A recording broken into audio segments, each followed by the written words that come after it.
So you made a movie, Superheroes and Explosions. It's completely free, which I think is amazing. In the first 20 minutes, we teach you specifically what is going on, like why you're working so much and you can't keep up with your bills. That is the problem. And that's what we explain in the movie. It says, a film by the Bitcoin community. In the United States, there's a definitive lack of financial education. Most people have no idea that it's money printing and monetary and fiscal policy that's holding them down, keeping them behind, and forcing them into a difficult life where they can't save and they can't get ahead. Now, Bitcoiners understand this story, but there are some Bitcoiners who have taken it a step further. Brian and Kelly Estes are incredible ambassadors for our industry and made a free movie called God Bless Bitcoin, not only about money printing and about the importance of Bitcoin, but also about why it's morally and ethically the best form of money, according to almost all of the world's religions. You have to hear this interview and you have to see the movie. That's dope.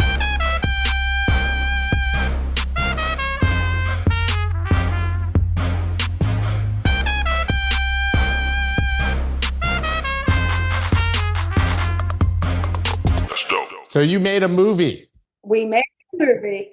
God Bless Bitcoin. Now, obviously, we spent quite a bit of time in Nashville, and I saw the excitement around this movie. Everybody interviewing you and discussing it and wanting to know the story behind it. So I'd love for you to share that with me here today. The movie's called God Bless Bitcoin, obviously. It's completely free, which I think is amazing.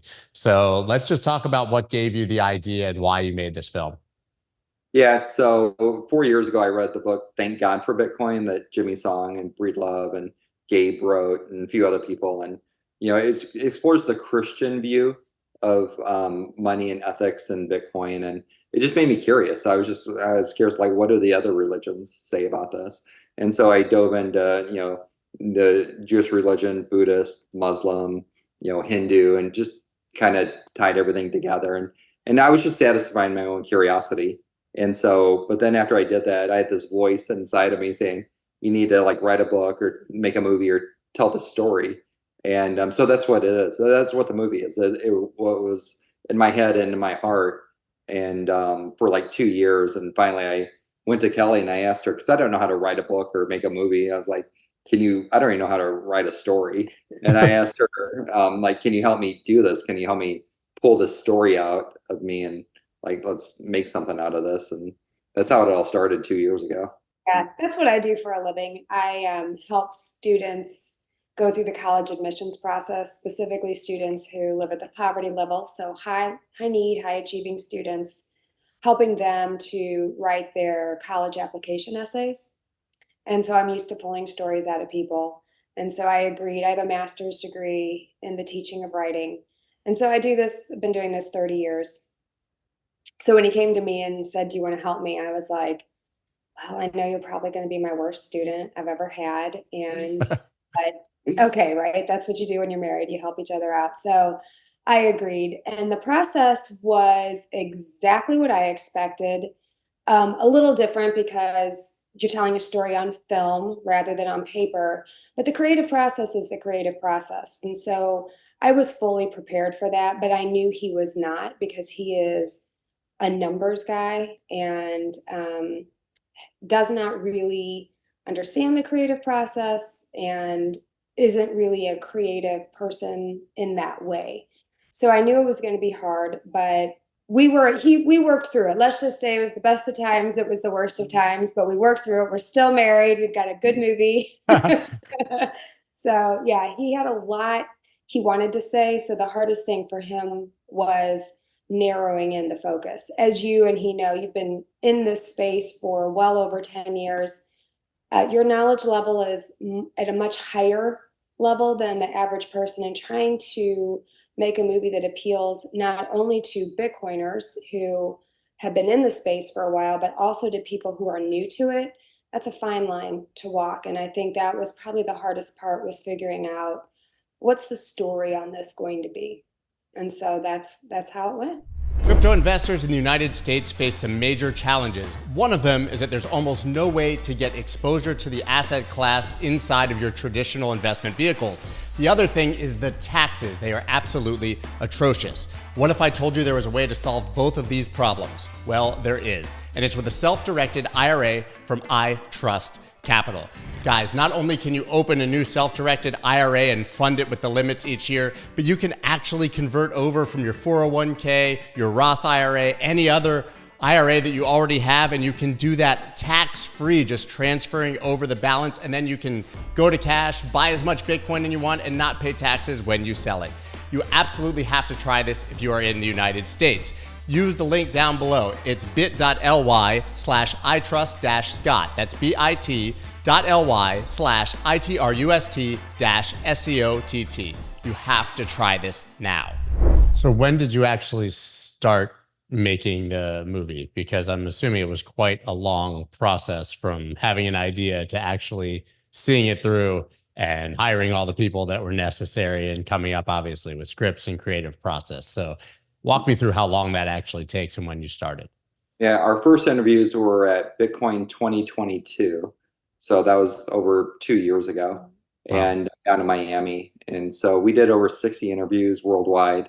We have the Bitcoin experts, like we all know, in the movie. And then we have, some famous people in the movie, like, Mark Cuban, Tony Hawk, John Sally, NBA player. And then Kelly went out and found a bunch of religious leaders to talk about ethics and morality and how that, about money and Bitcoin and all that too. So it's a good combination of, the Bitcoin experts, the famous people and the religious people.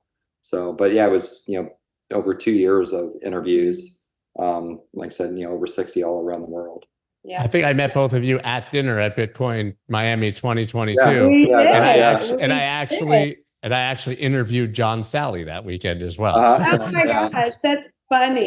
Yeah. Yeah. And then like Kelly said, the hardest part was taking basically 75 hours of content of interviews and drilling down and pulling it down to an hour and a half. And doing all those cuts and so basically what I think I'm most proud of the movie is, I've taken 10 years of knowledge and compacted it into an hour and a half. And so anyone that watches the movie, they're going to get, basically 10 years of experience in 90 minutes.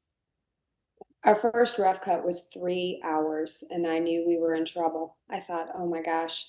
But then the hard part of cutting is you have so much good information, and how do you pull, and especially when they're your friends, you don't want to pull them because you value their opinions, you value their friendship, but sometimes for storyline, they've got to go. So that was the hard part. I think for you, that was the hardest part with cutting. Yeah. Right? I mean, 75 hours of interviews. This isn't like a film that is made with a storyline and you film a specific 1 minute scene and move on to the next 1 minute scene. I'm assuming you didn't know what each of those people would say in their interviews or how that would relate to what the next interview and the next interview was. So I'm assuming some things are redundant, but you probably ended up with so much incredible content. I don't know how you could possibly distill that down. It was hard, but you just have to pick the juiciest pieces, right? You have to say which one of these is going to tell like, for example, how does Bitcoin work? For the newbie, how does it work? That's such a complicated answer. And you could go way down into the rabbit hole, into the mechanics of it, but that's not really what people want to hear. They just want to get a base level understanding or like a macro view. So that's the other hard part about interviewing experts is they get very technical. And so trying to figure out, how do we just make this more palatable for the average consumer? I think that was probably the hardest part for us, but it came in the end. It all came together. Yeah. Yeah. One thing we did do, the movie's free. You can go to YouTube, watch it for free, Twitter, watch it for free. Go to our website, godblessbitcoin.com. You could actually download the movie and host a viewing or a showing or do whatever you want with the movie. It's open sourced. But with the interviews, we actually, like you said, there's a lot of content in there we couldn't use in the movie. So we actually created an app on Android and iOS. You could download the God Bless Bitcoin app, and we're charging for that. It's $9.99, but you pay $9.99 and you'll get the interviews there. So there's going to be over 30 hours of content of the interviews, so you can watch the full interviews with all the with about half of the people that were in the movie. Yeah, and we're constantly uploading new, as more come in, as more get edited, they'll be added to that list of interviewees. So that was one way to kind of share expert opinion outside of the movie for people if they want to take a deeper dive. I think the process that you described sort of echoes the process for anyone who's a content creator in Bitcoin or about this space, because it's so difficult to engage both the hardcore Bitcoiners and the believers who maybe already understand it, but are still looking for fresh perspectives, and those complete beginners and the entire spectrum in between. So how did you drill down on who this film was really for? I'm sure there's something for everybody, but there has to be like that audience that you're really trying to hook. Is it mostly about new adoption from people who maybe haven't had their first experience with Bitcoin? Or is it really for the hardcore Bitcoiners, or is it everyone? It's everyone, but specifically, we made the movie to explain what's going on with our current financial system, what's going on with fiat right now, because the wage earner can't keep up. People are working 2 and 3 jobs, and they're having to make hard decisions about, okay, do I buy a lot of groceries this week, or do I pay down my electrical bill? Am I going to be able to get a full tank of gas for my car, or can I go with half a tank and still get to work? They're working more and more hours, and their money's just not keeping up. They're losing purchasing power because our government is printing money. So that is our main audience, is the people who don't understand what is going on. And they're really the people who need to understand that Bitcoin provides an alternative to our current system that might help them create a store of value so that they can make a life for themselves and their families. So I would say the core audience are the people who are most affected by money printing. Which is interesting because it's almost everybody, and we have no financial education in this country. Right. No, I'm a teacher, 31 years in the education system. And it doesn't matter if it's a public or a private school. There is zero education on financial literacy. Yeah, I have my economics degree from University of Illinois. I did my study abroad when I was an undergrad at Cambridge University. I have my MBA from Washington U in St. Louis, which is a top 10 business school. And I didn't know how money worked until about 10 years ago. Like I have MBA, economics, finance degrees, and I didn't know. And so, most people don't know that we weren't taught that. And so that's what the movie is. In the first 20 minutes, we teach you specifically what is going on, like why you're working so much and you can't keep up with your bills. And then we go into the alternative system, which is Bitcoin. And then we go into the ethical and moral reasons why Bitcoin's a better system than the system that we're on. And then we back that up with religious text, that's, in, the sacred text, not only in the, the Bible, but the Quran and the Torah and, the different religions that are out there. I find it so interesting. I had a similar situation. I went to the University of Pennsylvania, took business classes, and no idea until I discovered Bitcoin anything about money. And I think for a lot of people, it would make sense why you made this movie, because they've found Bitcoin and that sent them in reverse down the path to figure out why it was so important. That's how it was certainly for me. So wrapping that entire story into a bow in a single movie seems like an absolute slam dunk. Yeah, we've had really good response to it. Of course, we released it at the Bitcoin 2024 conference, which it was really a gift from the Bitcoin community. People volunteered their time, their talent to help us make that movie. So it seemed fitting just to release it there in the heart of the Bitcoin community. And so it has had an overwhelmingly good response. I mean, I think people are saying, yeah, that's right. That is how we feel. And we want more people to know about it. Yeah, we didn't pay anyone to be in the movie. Everyone volunteered. Right. to be interviewed. They gave up their time and to be interviewed. So, it was, yeah, It was a community effort. It truly is it's a film by we have that in the opening credits. It says, a film by the Bitcoin community, because it truly is. Yeah, we're just talking about it the most. So you obviously had specific messaging in mind, and you sort of knew what the conclusion would be. But I'm curious if there were any grand epiphanies that you had while actually making the film. I grew up in a small town in Illinois, and we had it was mostly Christian people there. We had Protestants and Catholics and one Mormon family. I didn't know any Jewish people growing up. I didn't know any Mormon or not any Muslims growing up.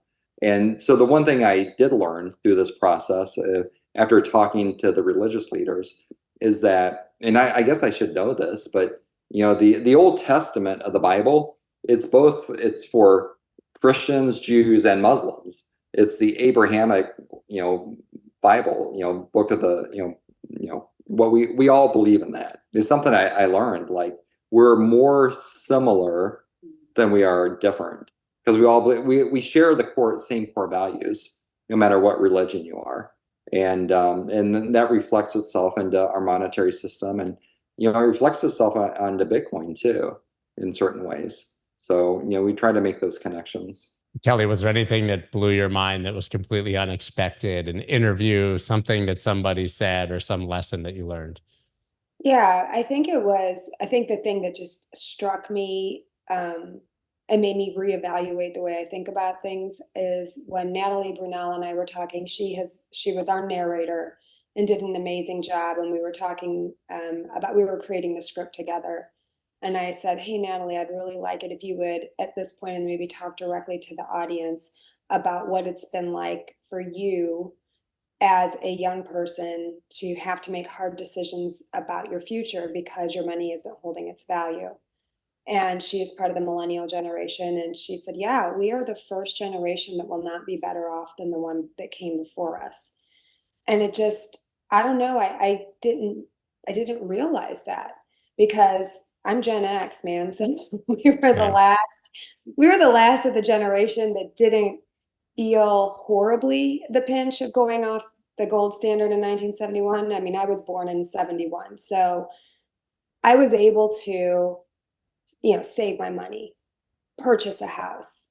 I didn't even think about how many kids I wanted to have. I just knew I could start a family. I didn't have to make any of those hard decisions like they do. And I think millennials oftentimes get a bad rap.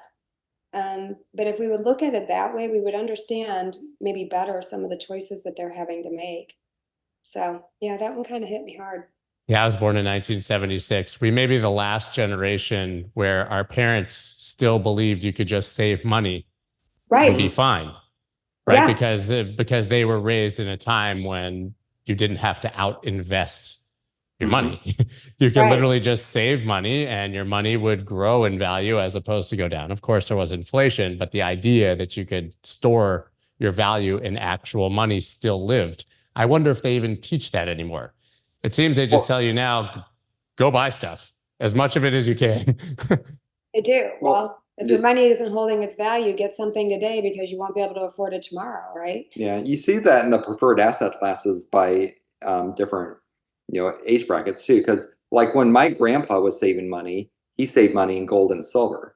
And when my dad was saving money when I was growing up, he was saving money in E savings bonds. And then when I was saving money as an adult, I was putting money in stocks. But then our kids, they're putting money in Bitcoin, right? So each generation has its own preferred asset class, and Bitcoin's the preferred asset class of the future. Right. Physical bonds. I remember those from my childhood. I was raised Jewish, so I had a bar mitzvah when I was 13, and that was the gift of my parents' generation. Here's $50, but you got to wait a decade or more to get it. Yeah. But that actually was an incredible lesson, whether it ended up being a good investment or not. The idea that you had something that was given you today that gave you a low time preference to look forward to and appreciating tomorrow, it just doesn't seem like that's a lesson that's taught anymore. No. That's funny. So you got a E savings bond then? Is that what you got? Yeah, it was like, here's $50. You could cash it in for, it costs 25, it's 50, but you have to wait, I haven't thought about those things in years. And you had to literally hold on to it for that many years. You'll Right. lose it and it's gone, like Bitcoin. Right. Yeah, it's a bearer bond, just like Bitcoin. So you Bearer. talk about how this generation now has come to Bitcoin. Do you think that this generation is yet aware of this problem, or do you still think that that's a very few people that are saving their money in Bitcoin or even concerned with saving their money, and films like this and other ways to raise awareness are what will eventually get us back to that path? My feeling is that the younger generations know almost nothing about saving. Yeah, so they're experiencing the pain, but they don't know what's causing the pain. They think that something's wrong with them. They don't realize that it's the system inflicting the pain on them. And what I mean by that is, when you earn $1 today and that dollar doesn't maintain its purchasing power in the future, you can't save your money. You can't plan for the future. So they're spending their money today. And a great example is, 6 years ago, if you had $1,000 in your bank account, it only buys $520 worth of goods and services today. And so where the other $480 go? Well, it got diluted. And we have that in the movie. Like, Father Sirico talks about, it's like diluting the wine with water. That's what's happening with our money all the time. As the governments print more money, it's diluting the purchasing power.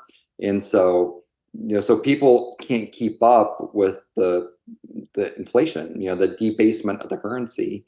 And so they're running up their credit card debt. They're living on, big mortgages, big car loans, and they can't keep up. And so they think something's wrong with them, but it's really not them. It's the system that is the problem. And that's what we explained in the movie. And you have a choice. You don't have to stay in that system.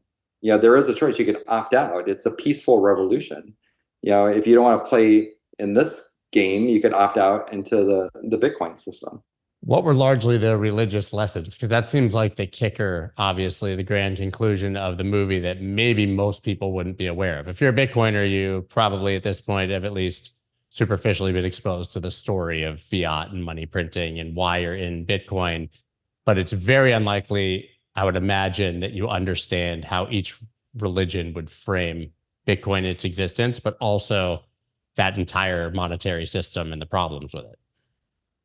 Yeah, I don't think the religions, you can't look at a text that was written thousands of years ago and say, well, it meant this for today. That's being prescriptive with, the sacred scriptures. But what you can do is look at what it tells us about how we are to use money, how we are to interact with each other as we are exchanging value. And the basic rules of all religions, whether it is Christianity or whether it is Hinduism, is basically do no harm, right? So don't steal, don't kill, treat each other fairly, compensate each other according to the talents that were used to create that value.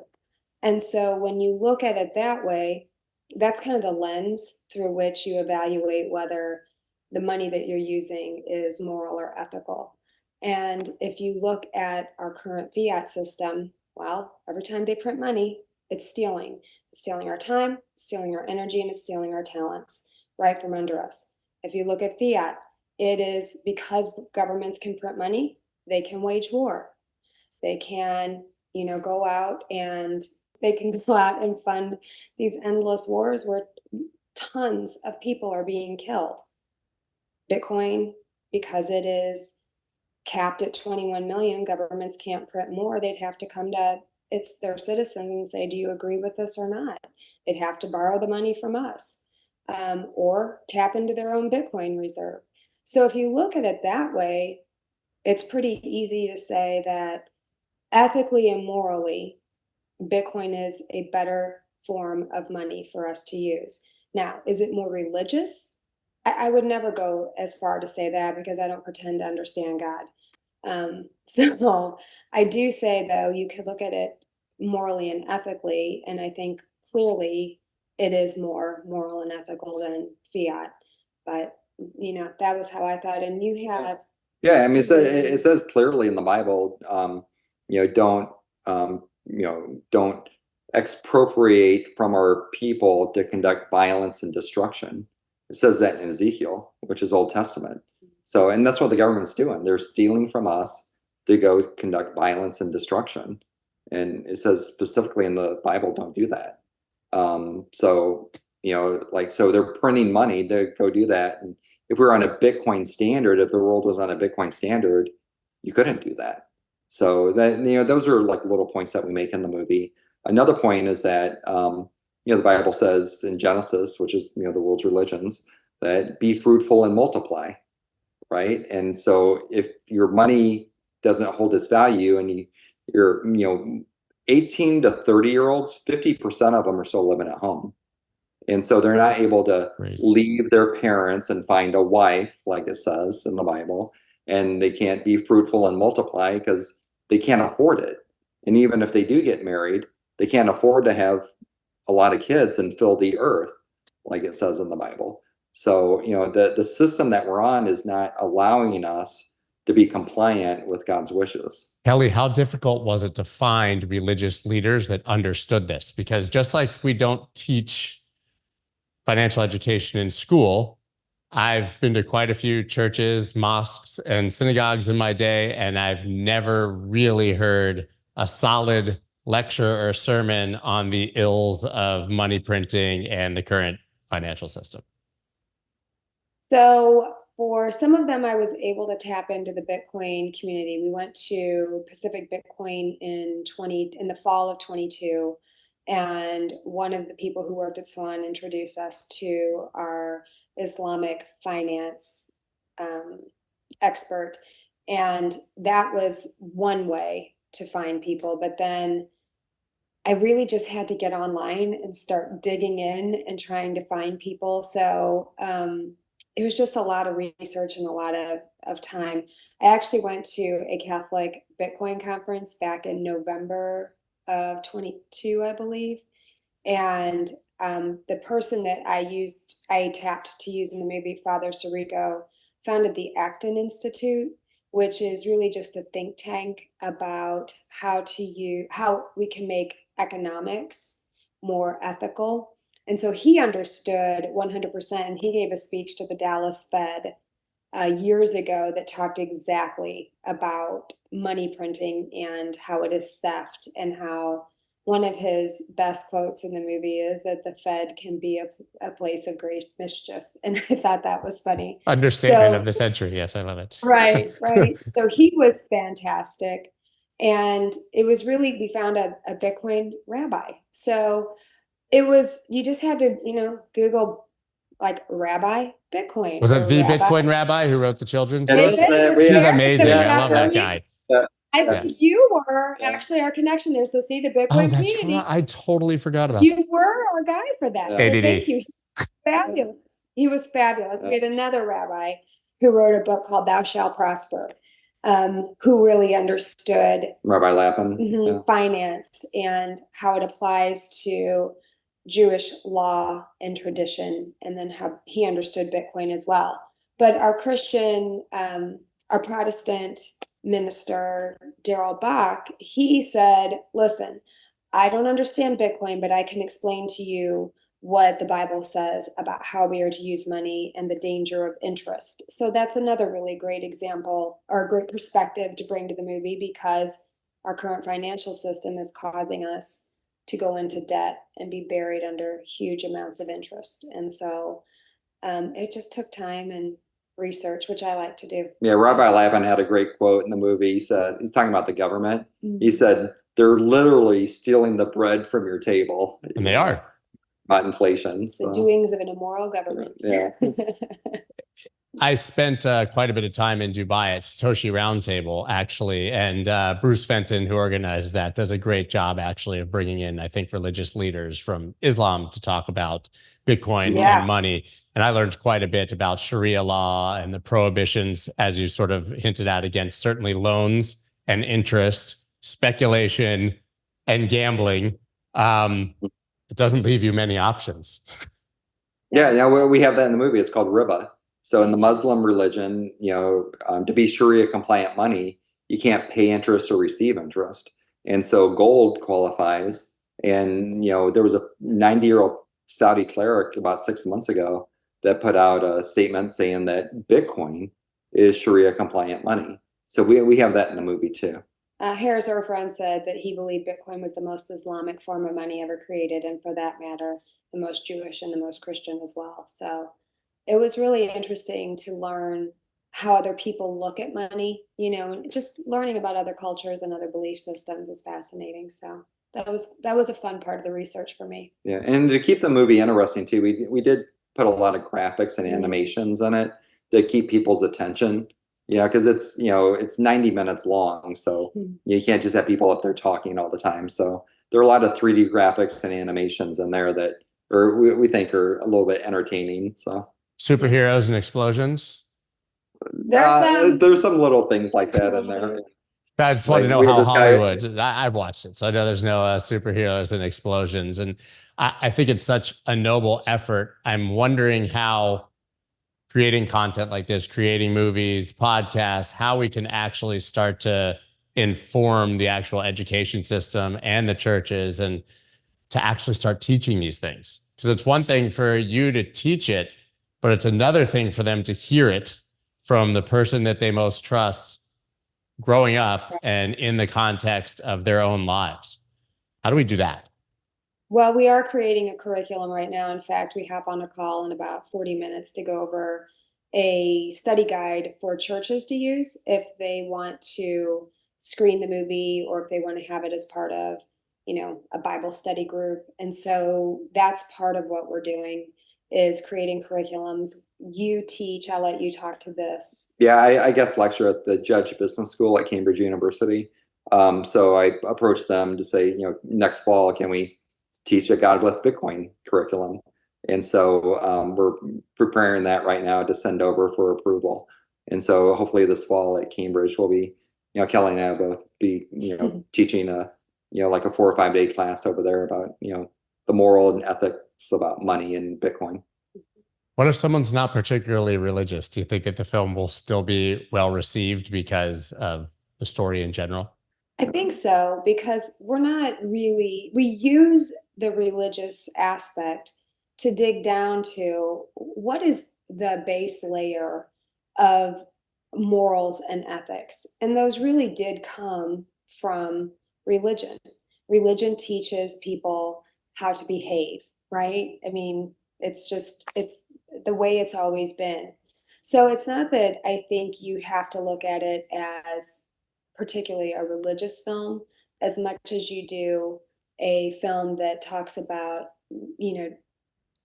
being good to each other. And how do we do that? Whether you are religious or not, I think most people want to be good to each other, and they want to live in a way that is putting good out in the world and not evil. So really, I think that's more of how you would look at it. We did have one line on, was it our YouTube? Yeah, on YouTube, yes, yeah. And someone wrote, "I'm an atheist and I can't wait to watch this movie. This looks fire." That's great. That means that he was endorsement of all time. Right? But he was able to look past the word God, which it can be hard for people, I know, and look at what the movie was really talking about. I mean, I'm Christian, so I do believe in God, and so that's fine. But I look to God to tell me how to behave on this planet, right? How am I to treat my fellow man? And I don't think that necessarily has to be a religious thing as much as it is just a good human thing. Yeah, it's like human nature. It's like we all naturally know it's not good to like cut in line in front of people, right? You just know that, right? So you don't have to be religious to not cut in line. So it's the same thing about the movie. You don't have to be religious to understand what's in the movie. Speaking of to doing, agree yeah, with it, right? 100%. I mean, to talk about being kind and doing the right thing, you guys made the movie free.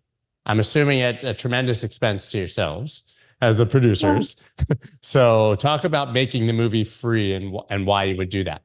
So I have spent the last 15 years of my educational career working with students who live at the poverty level, and specifically those who have grown up in generational poverty. So I see exactly what our current Fiat system does to those people within our society and all around the world.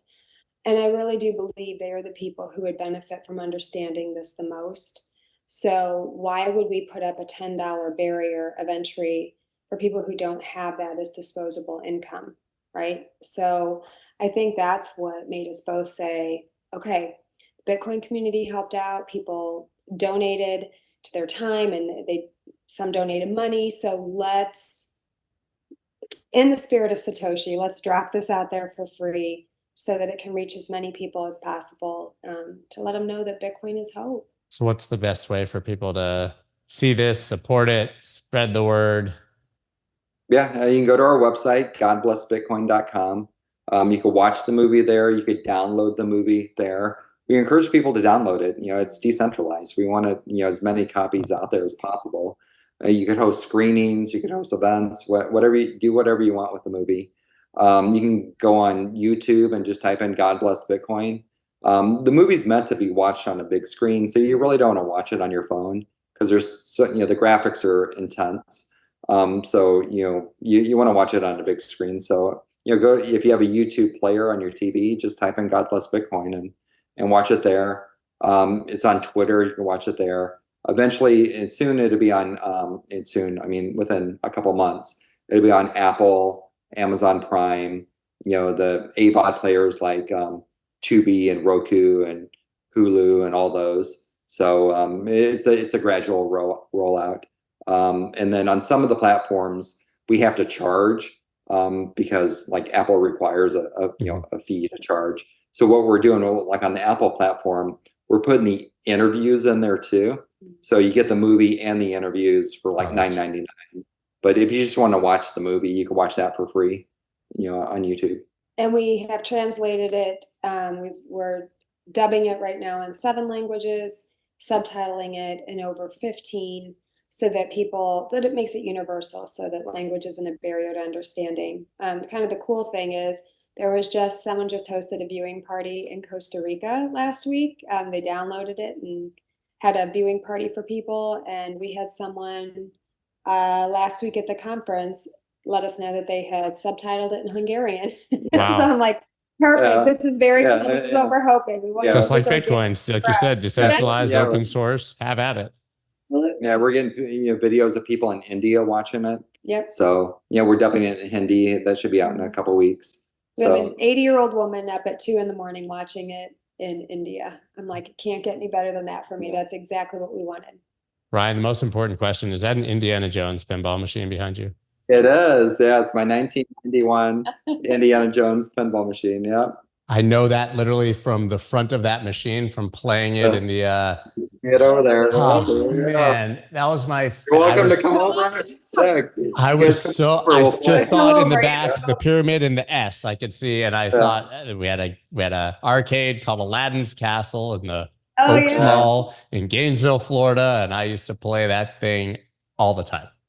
Well, come on down and whip his tail. Yeah. I mean, I wanted to come down and say hi to you guys anyways, but now it's we would love that. Yeah, we would love that. Well, thank you so much for making this movie, for your efforts, for your willingness to be such incredible ambassadors for the community and taking your time to do this, because I know there's a lot of other things you could be doing with your time besides, spending years putting out free movies just to educate people on the importance of Bitcoin. It's a really... Thanks for helping us share. Yeah. Your show has a ton of viewers, and we are just very, very grateful that you would have us and help us spread the word. Love it. Thank you so much. And we'll put all the links for everyone down below in all the show notes, and we'll spread this far and wide. Everybody, just go to YouTube. You can watch it for free. So easy. You made it so easy for everyone. You can watch it. You can just search it literally while you're watching this on YouTube. It's very meta. It's like Inception. Thank you, Brian. Thank you, Kelly. I really appreciate it. Thanks, guys. See you. Yep. That's dope.